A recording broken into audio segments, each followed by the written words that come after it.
guys, and welcome back to Betwixt the Books. We are finally, it is the day we are here to talk about Shattered Gods, the last book in the Dark Olympus series by Katee Robert.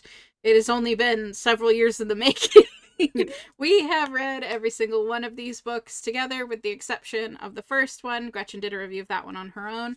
I, at this point, have probably made a playlist where you can go and watch our reviews of the entire series one by one. Today, we are here to talk about Shattered Gods.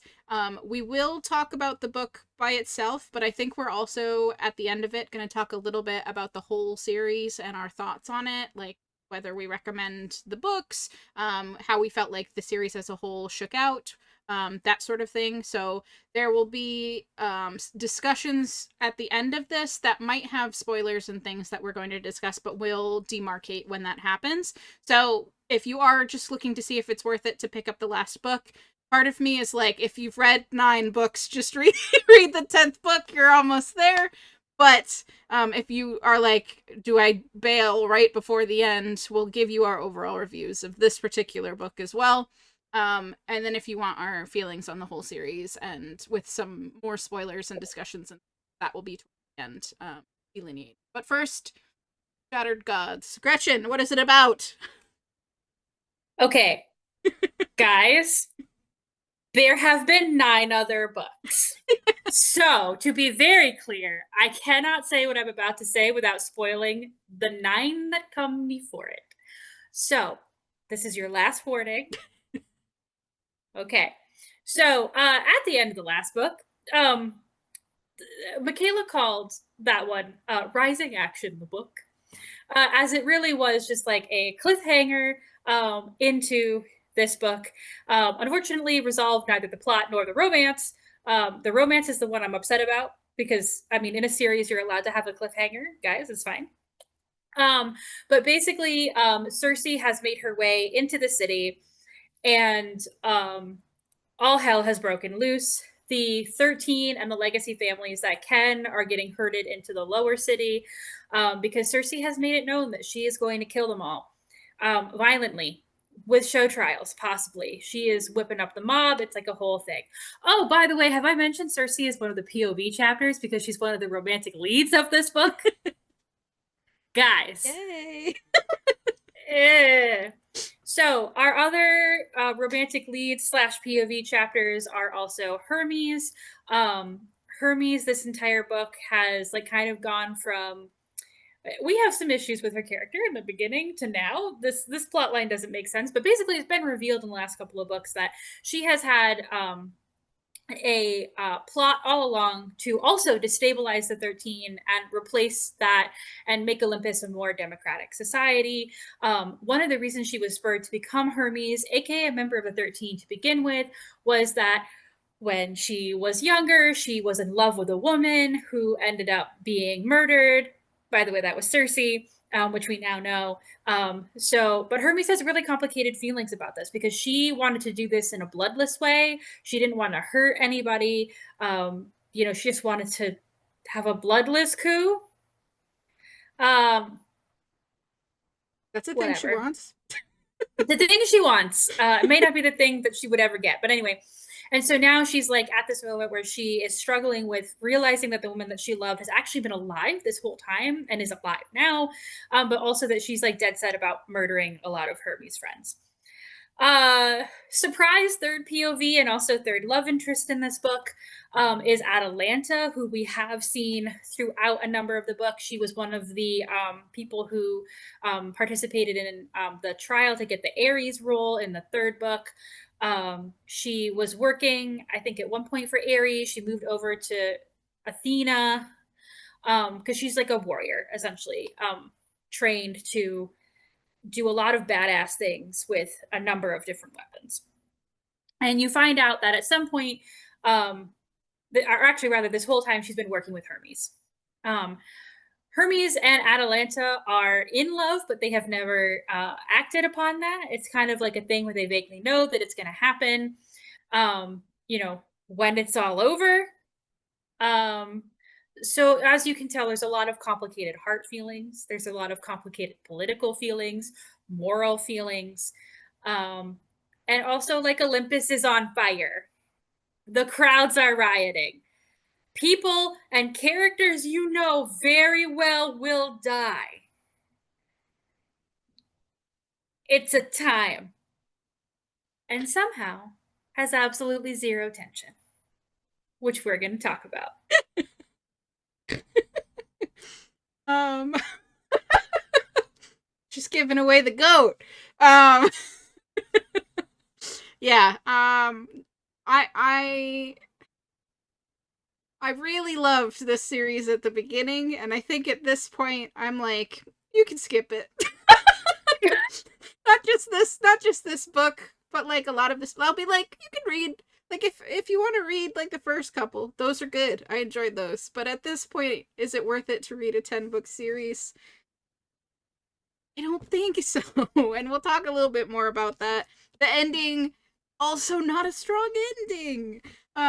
She didn't nail the ending, unfortunately. I had issues with the like romance in this one, which we've had issues in the romance in the last couple of them, I feel like, where we just fully didn't believe the relationships and them getting where they need to be. There were some issues with characterization in this one. This one has this similar problems with last time where the plot is everything. Everything is the plot. So the only time that they are together is when they're fucking, and they don't get to have meaningful conversations or time to get close to each other. And they should not be fucking. They should not. Yeah. To be very clear. Yeah. Like, Zeus and Hera were doing it mostly in their own home. Yeah. Fine. Happy for you. Guys, what the hell? Yeah. Yeah, this one sort of took the problems I had with the last one and we're just like, let's make it worse. What if we made it also worse? So no, I wasn't a big fan of it. Again, Katie's writing on like a sentence level, always great. Her sex scenes, always great. Totally fine with that. It's just that because the plot is plotting, there's no room for the romance, which is unfortunate for your romance book series. And that's where I'm at. It's probably a 3-star. Like, it's fine, but I wouldn't recommend it personally. And it did not make me like. If we're going back to like episode 2, where I was like, I finished this book and immediately restarted it.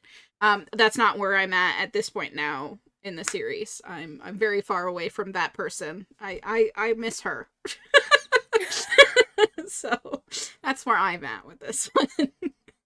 Yeah, this also I did not stick the landing. And I think the problem for me is that again, the romance is meant to be the core of it.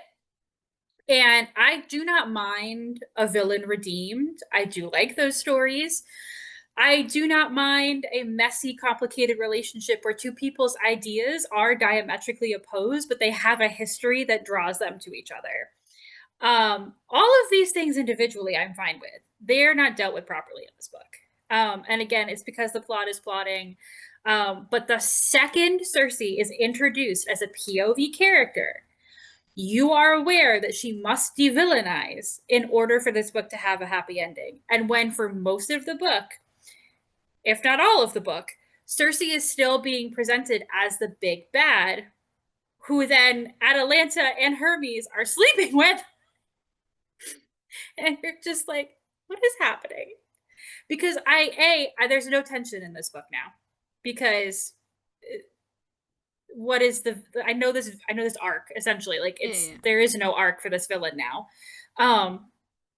And I also don't like this relationship because Cersei, if you go back to I think Michaela's comments in our like the issues that she had with Perseus and Callisto, where Callisto was like plotting Perseus's death, right? Cersei has done real harm. People will die in this book that you know. Yeah. And she is responsible, if not directly holding the gun. Yep. And so it's just like I think at some points Michaela and I were both skimming because it was just like I personally just felt uncomfortable. I was like, I really loved Hermes as a character. I think Atalanta gets both screwed and also I don't understand what's happening to her character here. And then it just ends. And it's done. Yeah.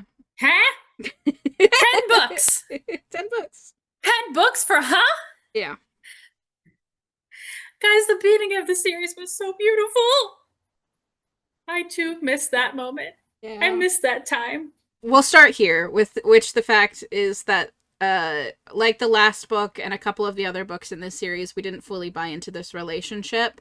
I think for me, if Atalanta was not part of this relationship but was just a friend to Hermes that was being like helpful, that may have worked better because we have the second chance romance of like the plot being both of these women are ostensibly working towards the same goal, which is to get rid of the 13 and overthrow the government and create a government for the people, because they both come from the like poor citizens and all of them have trauma around the way that the system works and what it has done to them.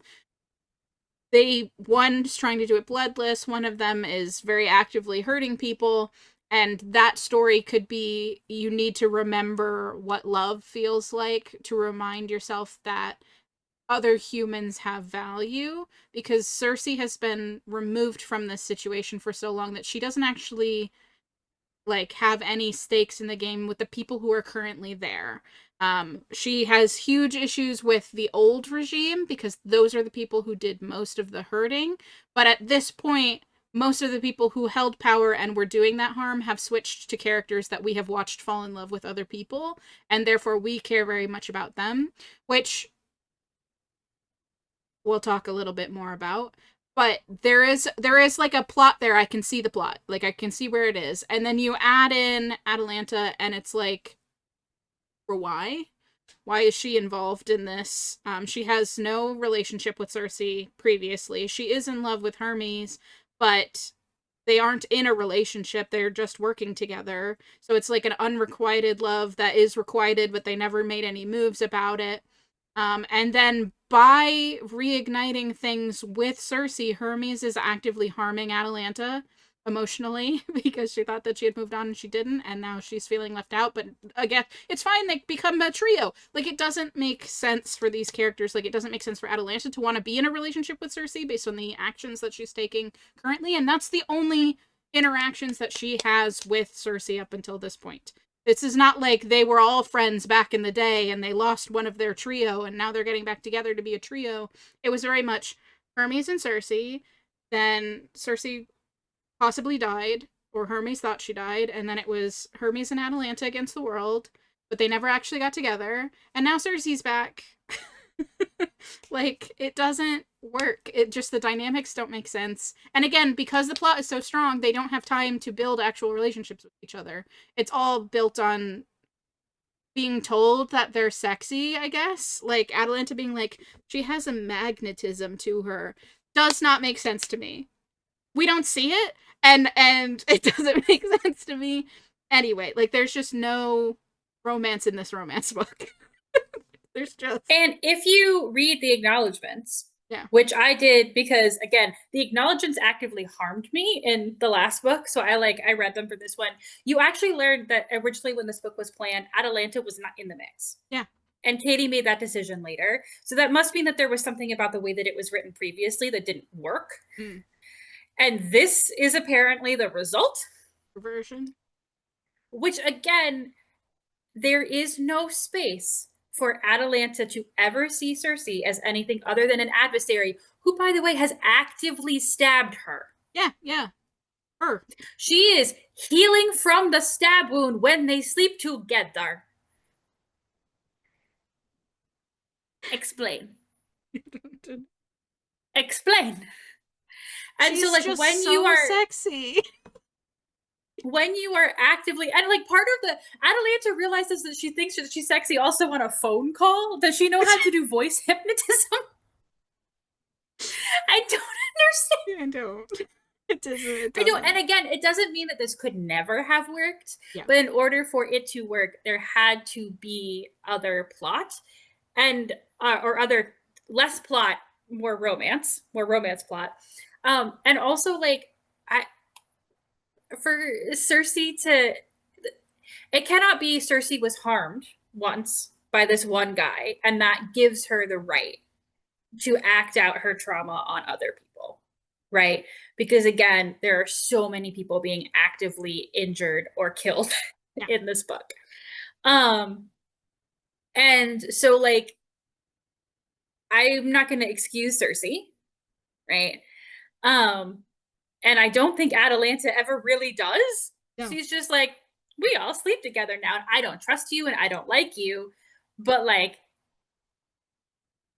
I don't get it. And when that's supposed to be the thing underpinning the whole book, like I think there are some really interesting things that could be said about systemic, structural issues, about, people who want different things or want the same things but like believe they need to go about it in different ways, people who are brought up into systems that mistreat them but they keep perpetuating that system.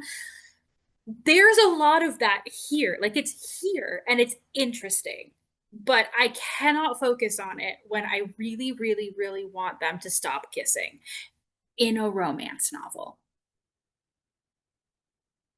I Doesn't work. I don't know. Doesn't work. That is followed up by, like Gretchen said, the tension issue, which is by the mere fact of this being a romance book and one of the people in the romance is the big bad. Despite very tangible and real things happening and people dying, you know that the end of this is that she's not going to win this. Like, it's going to go the way of Hermes or some third alternate way. So you're never like, well, clearly everybody in this world is about to get killed, because it actively undermines the core conceit of a romance book, which requires a happily ever after. I had some issues with some of the things that happened because it does affect the happily ever after of a romance book in this book. Which I'm not gonna spoil, but like where it happened in that book and the fact that it happened immediately checked me out. Like I was like, I don't know how I can get behind her as a character at this point, with the actions that have taken place. And I think there is an element of Katee wanting to be like, I'll still get ya. And I was like, you can't get me if the core conceit of this, I don't believe. like you can't, there's no way in one book that you can turn me around. At this point, it's now too little too late. There's not enough space. There's not enough people. This one still also has alternating POVs that are not part of the core couple as well, or throuple. You'll get chapters from Hades and chapters from, there was another one. Who was the other person that you see? I think it was Zeus. Zeus as well. And like we talked about how, I mean, Zeus's story didn't get fully wrapped up in the last book and how we were hoping we were going to get some resolution in this one. And I guess that happened, but we didn't get to see it. We just get to see the resolution. He's totally changed, guys. He's changed. All of his trauma, it's like clear. He knows the way forward. He all wants to be a good dad. He's ready. Like, happened off screen, I guess. Yeah. So it's not successful on so many levels. On so many levels, it's failing itself. And yeah, it's not there. The constraints that she's put in by nature of what this is, which is not her fault. Like if this had been not capital R romance, maybe it would have been different. But because she has to work within the system, which is, this is a capital R romance, happily ever after is required. You know how it's going to end. There's no other way that it can end without it being a romance. Even though over the course of the series, our complaint has been there's not enough romance in my romance book as of late. It's still a romance book at the end of the day. At this point, most of the things that we wanted to talk about pertains more to the series as a whole. Like, some of these problems will also be part of Shattered Gods, but we wanted to talk a little bit about like which books in the series we do recommend, and then some of the problems that are maybe overarching, some of the good things that are maybe overarching as well, and talk about the series as a whole. There is likely going to be some discussion that may spoil this book, but definitely all of the other books at this point, which you should already be aware of. But if you haven't read Shattered Gods and you want to go and read it, now would be a good time to switch away and then come back and listen to us talk about the series as a whole. If you aren't going to read it, or you just wanted to hear our thoughts, welcome. Or you have read it and you also want to feel vindicated with your feelings, that's what we're here for.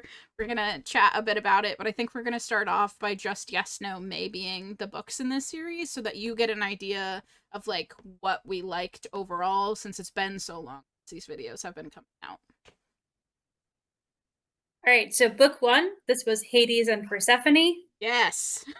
Big fan. I can't double thumbs up because I'm holding my phone, but yes. Yes.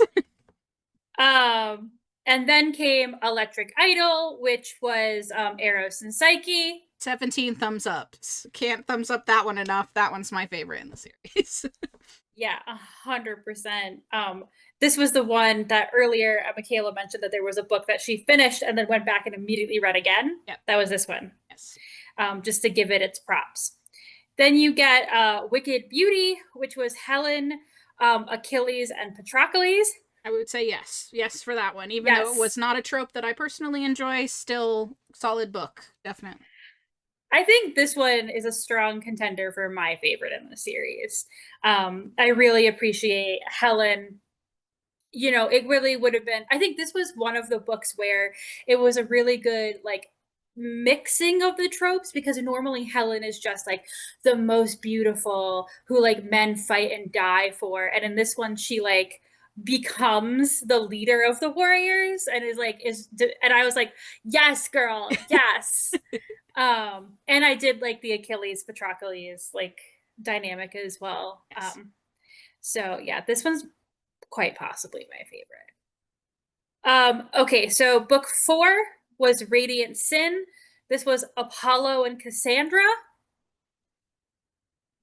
Wasn't a bad book necessarily, but we had issues with it. Yeah, I think this is the book where if you go back to, not that we've watched all of our reviews extremely recently, but there's 9 of them.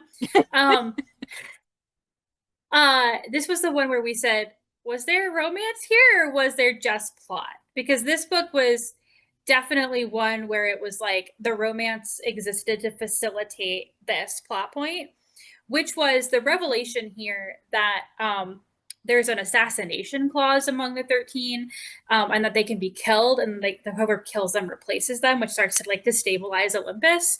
And Michaela and I were talking earlier, and we were like, could this just have been a scene in someone else's book? Possibly. But whatever. We're talking about this later. Maybe. I didn't hate it. We didn't like it that much either. Yeah. So book 5 was Cruel Seduction, which was, this is difficult because it's Aphrodite and Hephaestus and Pandora and Adonis. But also it's Adonis and Pandora and Eris and Theseus, because the Aphrodite and Hephaestus titles, they like have them at the beginning of the book and then they give them up at the end. So we don't really ever actually discuss them as Aphrodite and Hephaestus, even though that's what they're called in the book summary. No from me. I don't think I didn't love it. I think other books are definitely stronger, and I also don't feel like what else happened in that. Did anything plot wise even really happen in that one other than some political people changing hands? No. So like, to me, that book could get deleted from this series altogether and nothing would change, which I think is, yeah, and they don't come back around to do anything very important either. But I will say that Cruel Seduction, once you get over the hump of like them becoming a poly, really, because like this is what Katee's really, really good at. is showing us that, because not everybody of that four is sleeping all with each other, Right. which is also like a poly relationship that's not always shown, is like how people can have like a relationship where some people are sleeping with some people, but not everybody sleeping with everybody, but also still showing how they function really, really well as a foursome who are like all friends and care about each other. Um, so like I will say that like I really enjoyed the point of the book. If you like ignore like especially Eris and Theseus, who again is this issue of like Theseus has done some bad things, um, and that they like there's kind of like a character flip for him a little bit.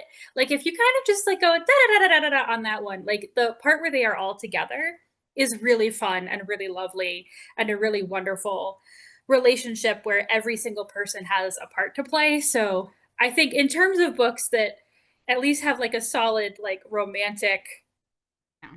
base going on, like maybe not perfect, but like you see how and why they work. Yeah, I would agree with that. I So just, that's why it's a maybe for me. I did enjoy yeah, that bit. yeah, I think that's fair.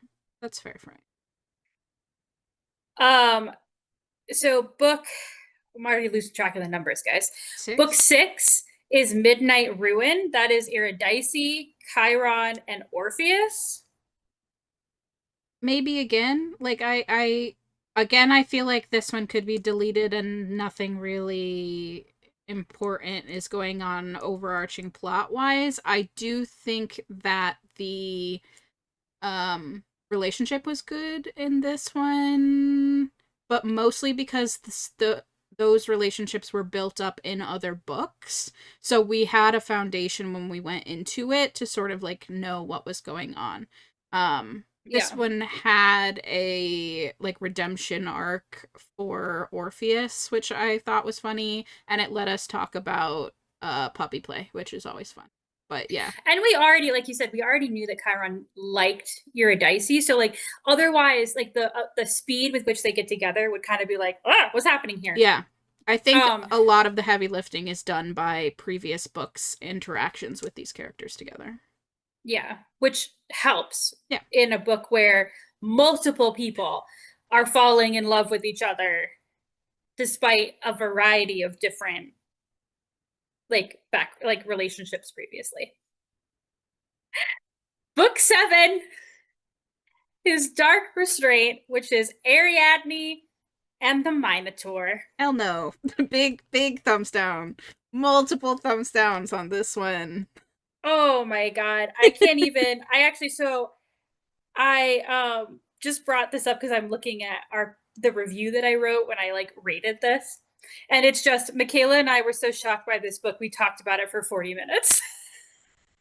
And by the way, that is our YouTube review edited down to 40 minutes. You miss the bit of like the planning bit where we were just like Yeah. the and so like not because guys, there is a consent problem in this book. Like genuinely, there are things done to Ariadne by the Minotaur without her consent that are extremely uncomfortable.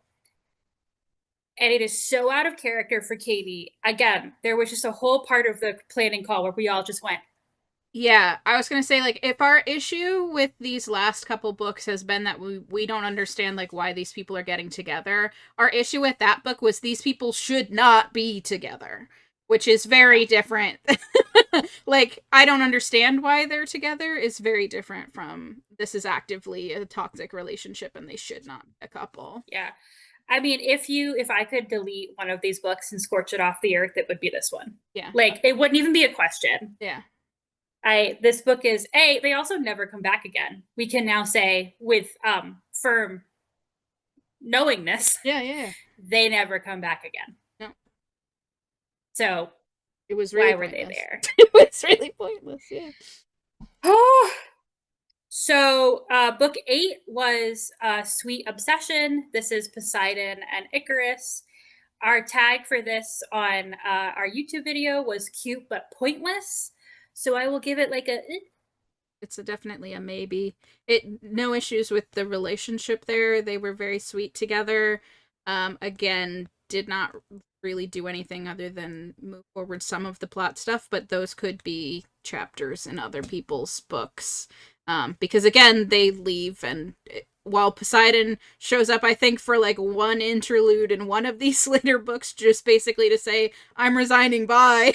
Like there's no other point to him getting his own focus book other than Katee wanting to write a story with Icarus and Poseidon together.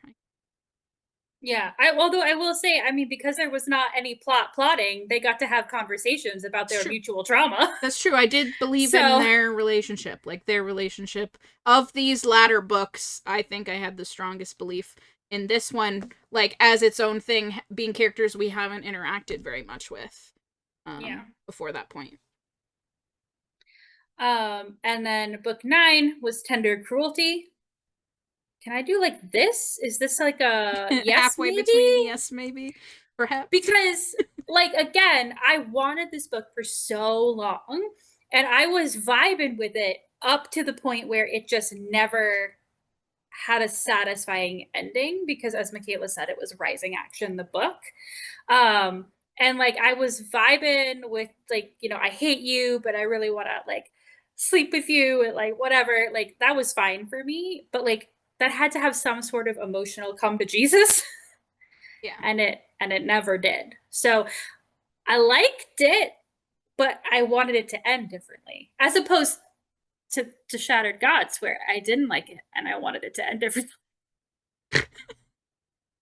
Yeah, I think it's a solid maybe from me. I don't think it's one that you could like delete from the series and it would be fine. I think it is required. I do also think that it was not successful in what it was trying to do with the romance, and I think that for that very reason it like can't be a true yes from me, because I don't believe in the couple at the end, at least where they are at the end of that book. That doesn't mean that they maybe don't have a future that could work, but I there was too many like conceits that had to be made in their relationship for me to I would have to throw stuff out the window and be like, yeah, sure, if you say so. They love each other. Uh-huh.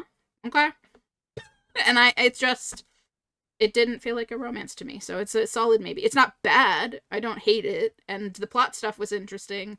It just yeah, it's not a yes from me.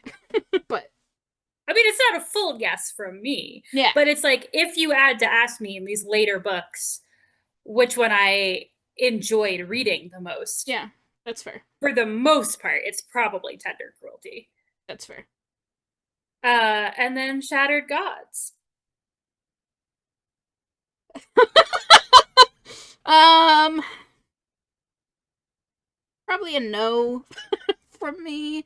Not in the way in the same way of like I don't believe in this relationship. I don't think it succeeded at what Katee was trying to do with it. I don't love the way that it wrapped up the world. Like it did, it closed off everything that was going on, but I don't feel like it was satisfying in any way. And I was frustrated for most of it, tapped out for the rest of it, and just wanted to get to the end. So like I don't think that that's something I could even maybe recommend. For me, that's a no. No, it's a no for me as well. I think because again, I felt physically uncomfortable with the relationship. Again, not so much with Hermes, because I understand that there was a lot of complicated feelings. And obviously Cersei just thought she was gonna walk back in and get her back. So like that was, but I really felt like Atalanta was wronged. And then I was just like, I want more for you. I Yeah. want more for you than whatever's happening here. Both from Hermes and Cersei.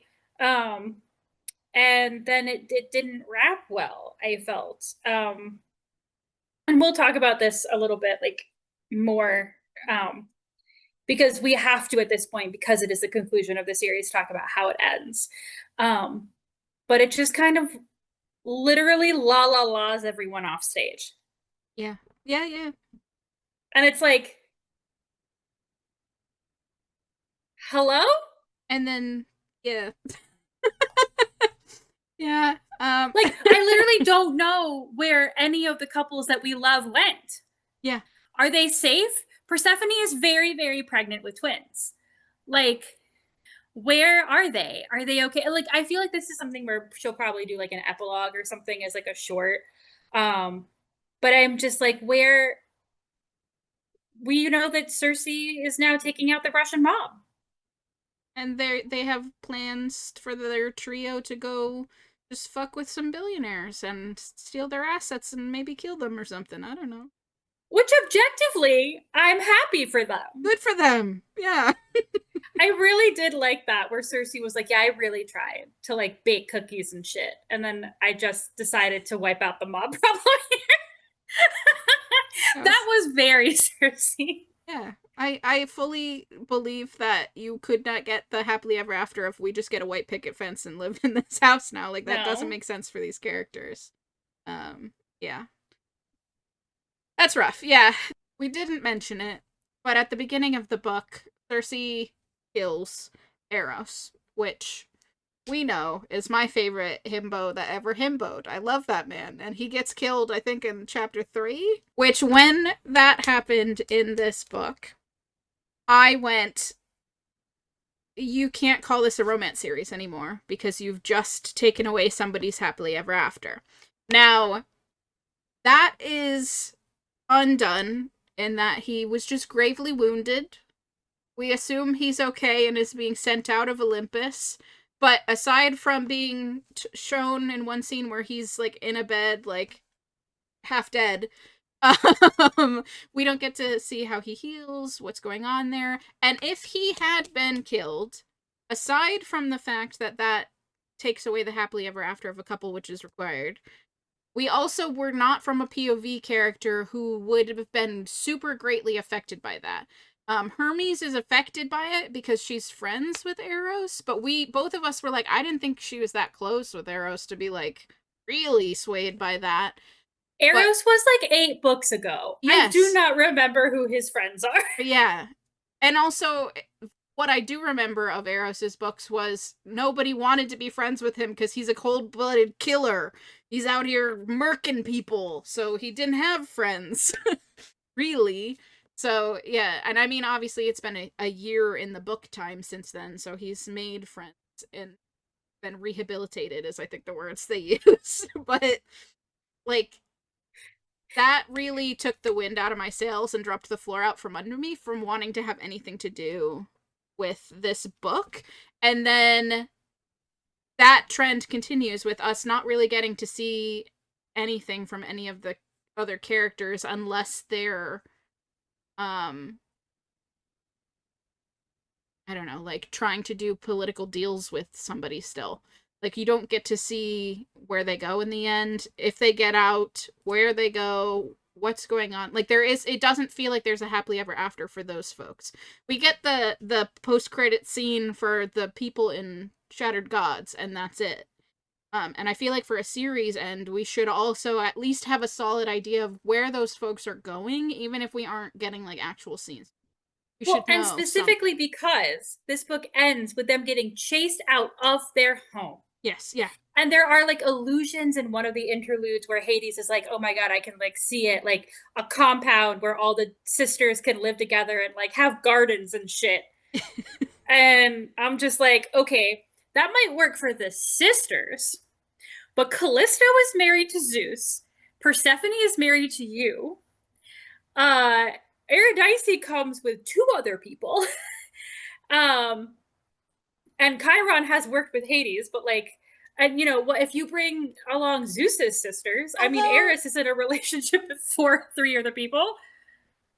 Question for, I'm going to say Karen, because that's how I said it in my head. We had this whole conversation while we were reviewing this book. Don't worry about how we're saying this. Just, he showed up as one of the delegates for the lower city, I feel like, at the end. He's not picked. No, I know, but he's still part of that, which sort of implied that he might be staying, but he couldn't because Eurydice can't stay. She can't stay, and also Orpheus can't stay because he's also a traditional family. So that was also kind of like, why are you sending him to this if he's not actually going to be part of it? Like, there were other people from the lower city that made sense. Mm-hmm. And there was like some questions. I had questions. I was like, oh, are they saying? But Yeah. everybody else has something. Yeah. Yeah, and it's just like I want to know that they're Okay. good. And like again, they make the allusion to the fact that all of them have like an aggressive amount of generational wealth and so they can go anywhere they want and land on their feet. But again, I didn't see it. Yeah. And I will say that there's definitely like I don't really care where Apollo and Cassandra went. Like I liked Cassandra as a character when we read her book, but like I we were talking about this earlier how the core of this book really is Persephone and her sisters. Yep. Um and the person who actually dies in this book who is their mother Demeter kind of makes that point that Katee knew that the most emotional thing she could do was affect those sisters and their related partners. Yes. Um, and so I was like, I could at least them, they'd probably be together. Yeah. Where'd they Um, go? yeah, where did they go? And this sort of segues into our point of like, did this need to be a 10-book series? Which I think for us is no.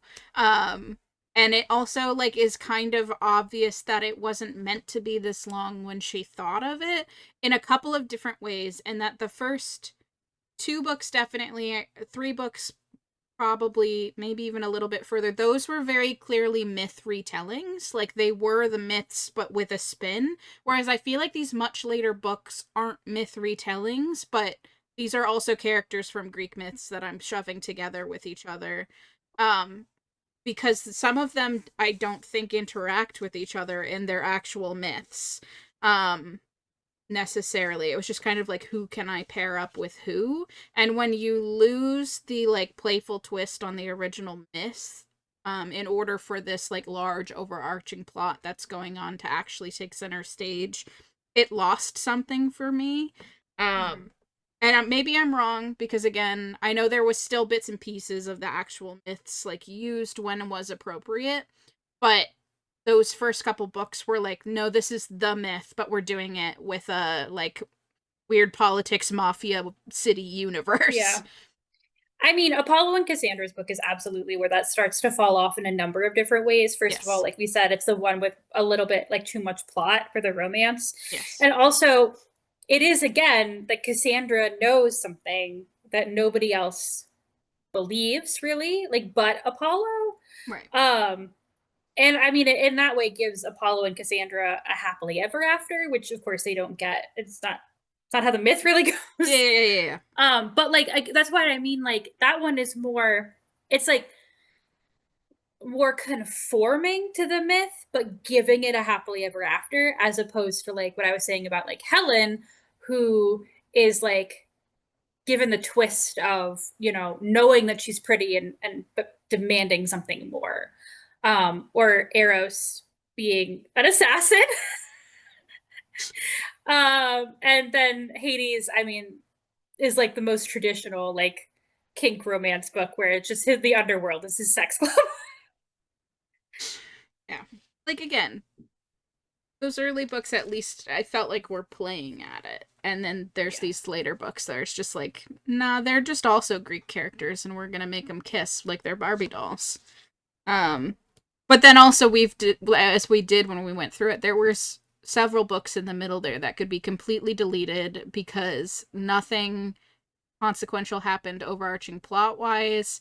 We weren't super invested in the romance. We talked about, like you said, that the Dimitro sisters are the core of it, but probably also the Cassios family. Like Yeah. those books would probably stay, and that would be more of a solid play than all of the books that we got. You put forward, I think, before we were recording, where you feel like the reason that the Minos family books are there was because he was originally supposed to be the big bad before she had figured out what this last book was. And then Cersei became the even bigger bad that was orchestrating it all. And I agree with you for that like that's why they're there, because they're supposed to be part of the plot, but then they didn't really, they just ended up disappearing and not meaning anything. They didn't Yeah. forward the overall plot of the series, other than they came in and mucked some stuff up in the middle of it. Like, if their Yeah. entire plot was removed, aside from maybe the assassination attempt thing, that was maybe the only thing that is really there. But even that doesn't play in at the end. Like, her coming in and taking down the barrier and infiltrating and starting a rebellion has nothing to do with all of that other stuff, with the exception of all of the 13 were on edge for a while because they had assassins everywhere. Yeah. Um, I mean, Cersei does say, and so to say this with our whole chest, because now I can't remember what we said while the camera was rolling and when we were trying to discuss this video. If you didn't know, this series was not originally sold as 10 books. yeah. So it was originally sold as like maybe 5 or something. Um, and somewhere in the middle, when the first couple of books did really well, it like before she'd written all the books she was originally contracted for, but when she thought that was, you know, the thing she was writing, it became a 10-book series. And so that's what we mean why there might have been like some weird plotting things that happened when she realized that there was more, she had more room. Yeah. Um, and maybe needed more more plot.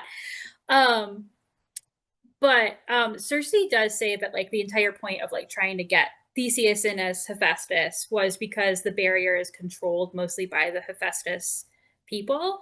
And so like, but then I'm just like, well, girl, that didn't clearly matter because you brought down the, Yeah. well, actually it was Hermes that ended up bringing down the barrier. So what did it even matter? Yeah. But like, yeah, it, because anyone they tried to put in a position of power stepped down. Yeah. So in the end, they don't Yeah. It was matter. just like some weird stuff in the middle. Um, which also coincides with the shift from these being primarily romance books with a little bit of like politics, mafia stuff going on in the background, to books about the politics and the mafia stuff with people kissing in them as well. Like, the tone and the focus of those first couple books is very different from the tone and the focus of these last couple books.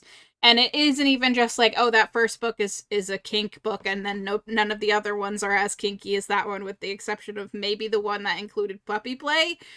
But even outside of that, like, what you get from those earlier books is like what I would consider a more traditional romance series, where the core of the book is the romance, and there might be some other overarching plot stuff that's going on. There's things they have to face in the world they're focusing, but really the plot and the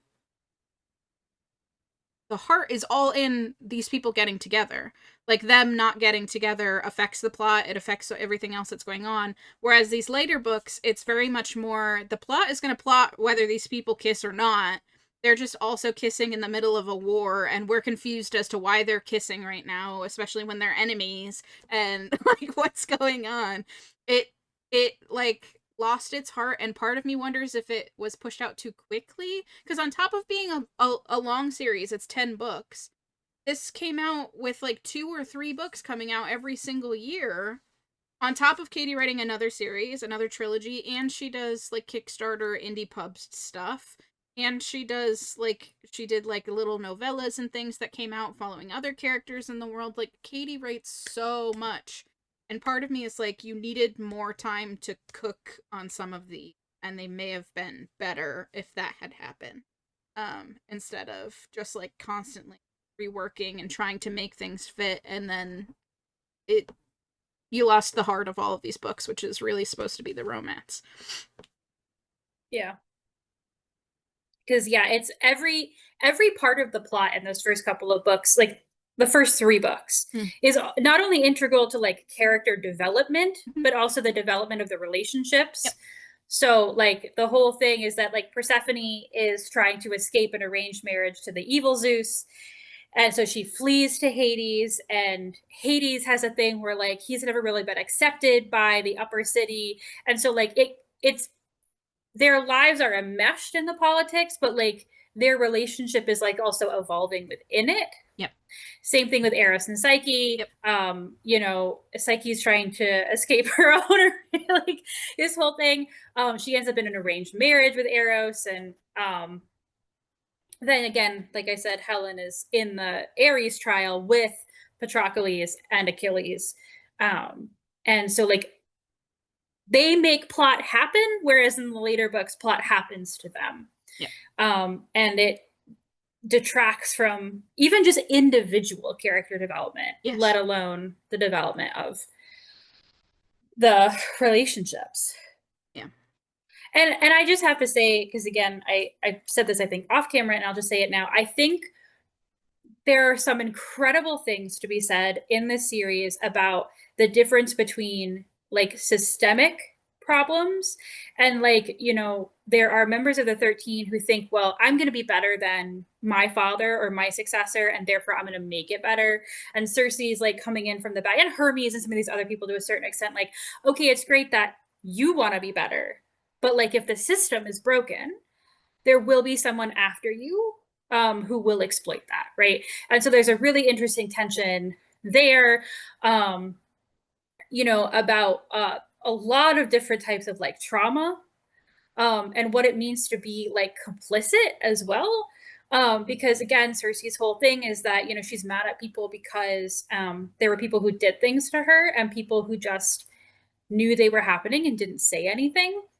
And like they're right to say that they didn't do this harm to her, but also she's right to say that they maybe could have done something about it. Now, of course, for every single person she says this to, their situation is different and there's nuance to there, but like, and then, the idea of how how do you make the world better, right? When there are all these people who maybe all know the system is broken, but they all have different ideas about how to get to a better place, and how can you make alliances with other people through that, like what are you willing to like give up or let go of to like make a different world, Yeah. how do you make a different world, what are the things we're willing to do that, um it's there's a lot of really complicated, really big ideas in this book, and I'm really only thinking of the last couple of books, but there have been other things that have been coming up along the way. Um, Power, class, privilege, even just like in the ones that focalize the lower city, there's the class differences between the lower and upper city. There's a lot of good stuff in these books, and I don't want us to be sitting here being like rah, rah, rah, rah, rah, because we've read all 10 books for a reason. Yeah. Um, but as Michaela said, it needed to cook. Yeah. There needed to be a better balance in some of these later books, because if I either don't care about the romance or worse, I actively do not want these people to kiss. What am I doing?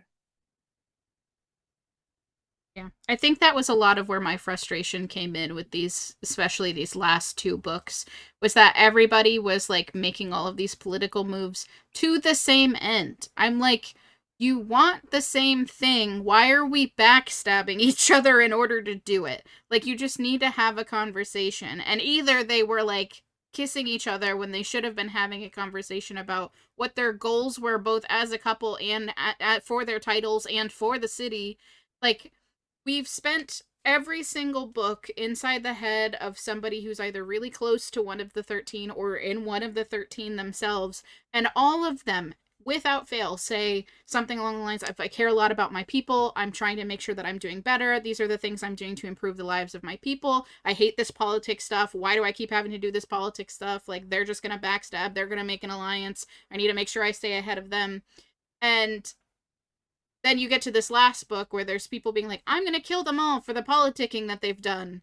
And it's like, the people who want the same thing as you, that want out of the system, that didn't buy into the system, that the only reason they're in the system was because they were forced to by circumstances, because they also wanted to take down the system, because they also wanted to help people. Like, it made no sense for me, the like rage and stuff that was going on when everybody is working towards the same end at this point. Um, like, it was so frustrating to hear somebody say, well, they've all done evil stuff. and then immediately turn around and go, well, not this one. Like, this one's like trying to do some better stuff, and not that one. Like, that one has done this stuff, which is like better, but not this one. Like, yeah, I know. I've been in their heads. We've read their books. Like, we know that that's not what they want anymore, or that they ever wanted necessarily, and like that. It didn't feel like it came together in a satisfying way when that's what been my frustration for 5 books, like half the Yeah. series of what's going on. Well, and I do think that until this book, I mean, I don't think anyone in the 13 outside of Hecate or Hermes, was ever like take it down. I think they were reformed from within. And again, this goes back to the complicated like nature of what's being wrestled with here is that most of the 13 have existed in the system in some way. And so even like Callisto, she hates it because she grew up outside of it. But then when she realizes like that she's carrying the next Zeus, now she is complicit in it. And there's some very brief, two brief conversations between like Zeus and Hades where they talk about their entire identity and their entire life is wrapped up in being Zeus or being Hades. And they don't know how to not do that. And then in Zeus's case, there's a lot of like trauma, like he's been physically, mentally, emotionally abused by his father. And so he knows what he doesn't want to be, but at the same time, he doesn't want to come across as like weaker or, and so there's tension with that unfortunately, because their book never got a resolution. And then like for Hades, he says, he's like, the people here like me, y'all. Like, what are you talking about? Um, and again, he grew up in it. He wants to maybe stay there. He wants to keep doing good things. And so again, there's like that interesting of like, do you break it down? Do you reform it from within? Will people who have, even if they say they want to reform it, will they ever actually reform it in a way that means that they have to give up power? Because the answer is probably no. Yeah. But that the reasons for that are more complicated than they're power hungry. Yeah. Right. Like they grew up in it, they see it as their identity. So again, all those things are there. Yeah. Are they managed appropriately? I also wonder what our actual politics in the real world did to affect the outcome in this book. I mentioned it when we were talking about this before this, but specifically when it comes to Shattered Gods, that the character of Hermes at the first half of the series versus the character of Hermes in the second half of the series feels like they're working towards two different goals, where it felt like Hermes was working to like nudge all of these couples together to take all of these people and reform them in order to create a better 13, versus the second half, which is, no, actually my plan the whole time was to destabilize, tear it down, and build something completely new. And like, it seems like there's a pretty easy in the middle split of when that happened. And that might also be represented by the way that our own politics here in the US at this current time went from being like a system that has some flaws that maybe we can fix and get better because we've had people who've done shitty things in the past and we can do it, to, oh no, we've elected a dictator who's actively tearing down the country and using our systems against us. So now actually, never mind, we may need to start over and redo it. And that like may be part of why that shift happened for Katee or whatever. Cause yeah, it seems like it went from being like, some people abuse power, but if the right people get in place, we can make a better future for everyone, to actually, never mind, tear it all down. We're gonna start new with something else. Which it's not a bad way to go. Like, that system clearly wasn't working and it was easily exploitable and it put people's lives in danger and a lot of people suffered. Like, I'm fully behind saying, actually, we need to change where representation comes from, the spread of the representation, how they're chosen, how long they can last in power, whether those political families that have had money this whole time can really just influence the politics with money again, and it's just the same thing in a different font, or like, how do we safeguard against all of these things? But we don't even really, that just gets told to us at the end. It's not like we get to see them actually working towards like, what are we gonna rebuild? That's sort of glossed over. I don't know. Well, and especially because like Cersei comes in, and again, to her character, not only is she coming in to be like, I'm gonna do some show trials and kill all these people, when most of the people who were there when she was murdered, We're or gone. not, I don't know what, attempted murder, whatever you want to call this, are gone.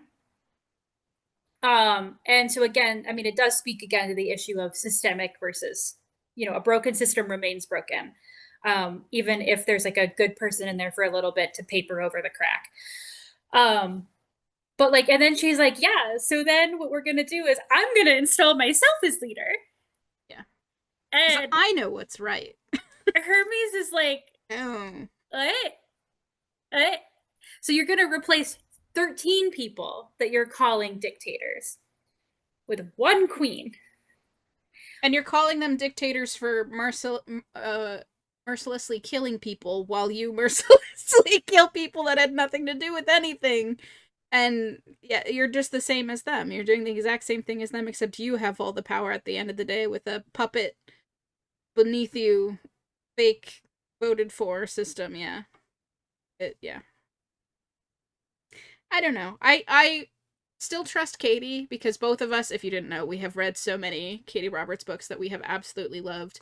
Katee is still one of the people that I trust to do polydynamics in a healthy way and show all of the different ways that that can be cool. She's always here to put in queer stuff in seamlessly, and she makes sure that she also pointedly talks about race in a way that is equivalent. Like, you're never getting only characters of color described by their skin color. Like, if a white person walks in the room, she's describing them as a white person. It's not just the assumed default. There's characters with neopronouns throughout this, as well as many other genders. Most, if not all, of her characters are queer in some way, whether it's gay, bisexual, poly, something going on there. They all interact with people of multiple genders for the most part. So we appreciate the representation there. And when she has the time and space to do it, her romances are really usually rich and emotional and grip you. Like, her writing is great. It's just that this one series sort of fell off the rails a little bit for us. So it's not like we'll never read a Katee Robert book ever again, but maybe we we can see what comes out from her. I feel like I've liked her indie pub stuff like way more than her traditional stuff, which is interesting. You would think it would be the opposite, where some when she has a whole team behind her to help her edit and improve and work on stuff, that would create a better product. But I feel like I've liked the indie stuff I've read more. Yeah. Because I mean, I feel like, so we also tried her pirate series. We reviewed the first two of the three books. Mm. Um, those weren't good. Um, but it may just be also, like you said, that she's being asked to, between having her indie pub stuff, her Kickstarter stuff. Once you are signed with a traditional publisher, are they demanding much stricter deadlines? Um, and again, clearly she can do it this fast. And maybe in that way a victim of her own success, that she knows that she can do it. Um, just maybe she shouldn't be. Because yeah, I mean, I will to a fault read every single book that she ever puts out, because even with this 10-book series and our votes down the side, I've read far more excellent, incredible books from Yes. her than not. And in most of these books, even though we're talking about them very broadly and kind of like, um, there's usually at least one thing, or like a character that's like very shiny. Yes. Like, there's a point that's really important. The representation, all that type of stuff. So, you know, I will support her until the end of time. Um, I just don't know what happened here. Yeah. I think it may just be too many things. She's right. She's doing working on too many projects at once, and we gotta maybe pull back, slow down a little bit. She did. It looks like towards the end of this series, there was more space between the books towards the end of the series, so that might be helpful. But yeah, we'll look at what she's doing next. We're never gonna say no to a Katee Robert book, and we've been very negative for most of this, but we're still a Katee Robert fan. So Yeah. you'll see from Yeah, I mean, I'm pretty sure it's not even, I don't even have to do a count, like, that Katee Robert is the most reviewed author on our channel, and Yeah. not just with this series. Yeah. Like, we've done other stuff, because again, I love to read romance, and I don't always wanna make Michaela read that with me. But every time Katee puts out a new book, because we've both liked her stuff in the past, it's like a really easy, like, we're gonna do this together and we're gonna have a Yeah. really good time. And part of the reason that we are so critical of this series, or have so many thoughts, is that we've seen what she can do. Yes. And there's enough threads in this series that I know what maybe she was like trying to do or what it could Yes. have been. And I know that had it just like cooked a little longer, it probably could have gotten there. Yeah. Um, and it makes me sad that it's not, because I think that they're just, and maybe that was part of the problem. There's too many good threads to pull on in this series, that between the romance and the different plot structures that are put on it, it just couldn't do. Because I will say that, like, a capital R romance is not the space for every plot, because you are constrained by tropes and expectations. Um, and so, as Michaela said, if this wasn't a capital R romance series, but she can't change in the middle, Yeah, no. right? So if she was like, I started it this way, but now that I have 10 books, I'm just going to make this like romantasy without a capital R or like something. I don't know Yeah. what the term is for this. Um, but like she can't do it in the middle, right? So yeah, I agree that even though we've been like, uh, that's not going to Very stop negative us from. lately. I know. We need to, between this and like all of our reviews. This isn't Betwixt the books. This is the negative Nancy channel. Welcome. So I think, I mean, is there more that we could say? Always. I mean, I could talk to Michaela, and we have actually about this. Again, you only see what we turn the camera on for. There Yeah. is, believe it or not, planning that happens here at Betwixt the books before we film. Usually, every once in a while. Um, But to that end, actually, we did film this video a little bit early. So I actually don't know what we're planning on doing for the month of June. As you may or may not know, I'm getting a PhD and May is finals time. So we just wanted to get this in early, so that it could come out on time. We didn't know our feelings were going to be this big, but we figured we would have big feelings. So, as much about what is coming up in June as we do right now. We assume there's a reading roundtable. My birthday is in June, so there's that. Yeah. So Probably some queer uh, books. It's Pride Month. Who knows? yeah. I will guess I will read at least one nonfiction book. Yeah, that's usually what happens. Maybe I'll Yeah. talk about some horror. That I've been known to do that from time to Yeah. time. From time to time. Yeah.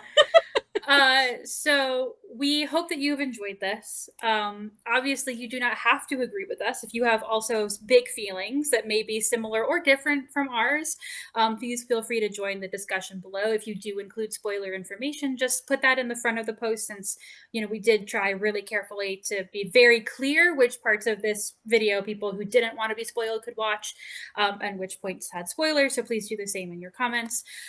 But yeah, big thoughts. And but we did it. 10 videos, 10 books. We are completionists here at Betwixt the Books, and we did it. So we will see you guys for whatever happens in June. We'll probably be there, and we'll see you there. It'd be weird if we weren't in our own videos.